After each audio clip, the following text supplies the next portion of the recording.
Assalamualaikum warahmatullahi wabarakatuh. Halo semuanya, apa kabar? Pastinya baik-baik selalu ya. Sebelumnya, Perkenalkan, nama saya Zafira dan di sini saya bersama dengan teman saya yang bernama Tinta Syaira.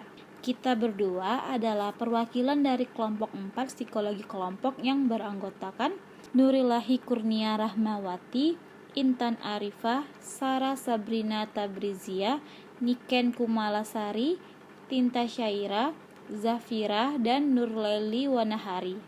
Di sini kita akan membahas apa, Tak? ya jadi kita di sini akan membahas tentang social loving atau kemalasan sosial. Betul, jadi peristiwa social loving ini sebenarnya banyak terjadi dan dapat dialami oleh siapa saja ya, Tak? Bener banget, Zaf. Tetapi mungkin masih banyak yang kurang paham sebenarnya apa sih social loving itu? Maka dari itu, tugas kita di sini untuk memberikan sedikit informasi tentang social loving. Nah, langsung aja ya, sebenarnya apa sih social loving itu? Jadi sebenarnya banyak sekali loh definisi mengenai kemalasan sosial atau social loving. Ada yang menyebutnya sebagai fenomena di mana orang menunjukkan penurunan yang cukup besar dalam upaya individu ketika tampil dalam kelompok dibandingkan ketika mereka tampil sendiri. Atau suatu kecenderungan individu untuk menahan kontribusi pada tugas dalam pengaturan tim dan individu tersebut tidak berusaha sebaik mungkin menghadapi tugas kelompok. Para ahli seperti Taylor, Peplau, dan Sears, Latane, William, dan Harkins juga berpendapat mengenai definisi social loving sehingga dari pendapat para ahli diambil kesimpulan bahwa definisi social loving adalah suatu kecenderungan individu untuk mengurangi usaha yang dikeluarkannya ketika bekerja di dalam kelompok dan dibandingkan ketika bekerja secara individual. Nah, Zaf, kita kan udah bahas definisinya. Gimana kalau selanjutnya kita bahas faktor-faktor yang memengaruhi social loving? Oke, Tak. Jadi ada beberapa faktor yang mempengaruhinya. Di antaranya faktor kepribadian, jenis pemerhati, harga diri dan keterampilan, persepsi terhadap kehadiran orang lain, dan kohesivitas. Jadi, selain faktor-faktor yang mempengaruhi, ada juga 5 aspek social loving menurut Myers, Zaf. Di antaranya, menurun motivasi individu untuk terlibat dalam kegiatan kelompok. Sikap pasif, pelebaran tanggung jawab, yang setiap anggota kelompok bertanggung jawab akan keberhasilan pencapaian tujuan tersebut. Selanjutnya, free rider, yaitu individu yang mengalami bahwa masih ada orang yang lain yang mau melakukan usaha kelompok cenderung tergoda untuk mendompleng free ride. Dan yang terakhir, penurunan kesadaran.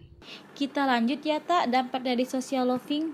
Nah, ngomongin dampak ya, social loving itu selalu berdampak negatif nggak sih? Dampak social loving itu ada yang negatif, ada juga yang positif. Negatifnya social loving dapat memunculkan iri hati dalam kelompok dan menurunkan potensi serta kohesivitas sebuah kelompok yang berpengaruh pada kinerja, kehadiran, dan kepuasan kelompok. Sedangkan yang positif, kemalasan sosial bersifat adaptif, yaitu dapat mengurangi stres bagi individu. Dalam bekerja kelompok, individu bisa mengeluarkan usaha yang sedikit dibandingkan jika menyelesaikan tugas sendirian, akan mengeluarkan usaha yang banyak yang membuat munculnya stres bagi individu.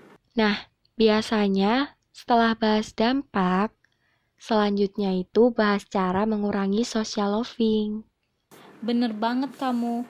Nah, sekarang kamu jelasin gimana sih cara mengurangi social loving? Jadi, ada beberapa cara untuk mengurangi social loving, di antaranya 1. Upaya membuat hasil akhir atau usaha dari masing-masing partisipan dapat diidentifikasi. 2. Kelompok dapat mengurangi social loving dengan cara meningkatkan komitmen anggota kelompok pada kinerja tugas yang sukses. 3.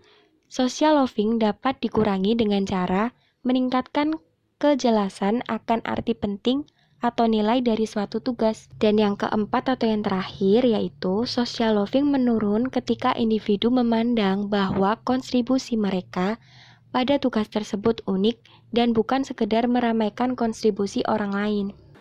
Nah, itu dia beberapa informasi mengenai social loving yang kita dapatkan.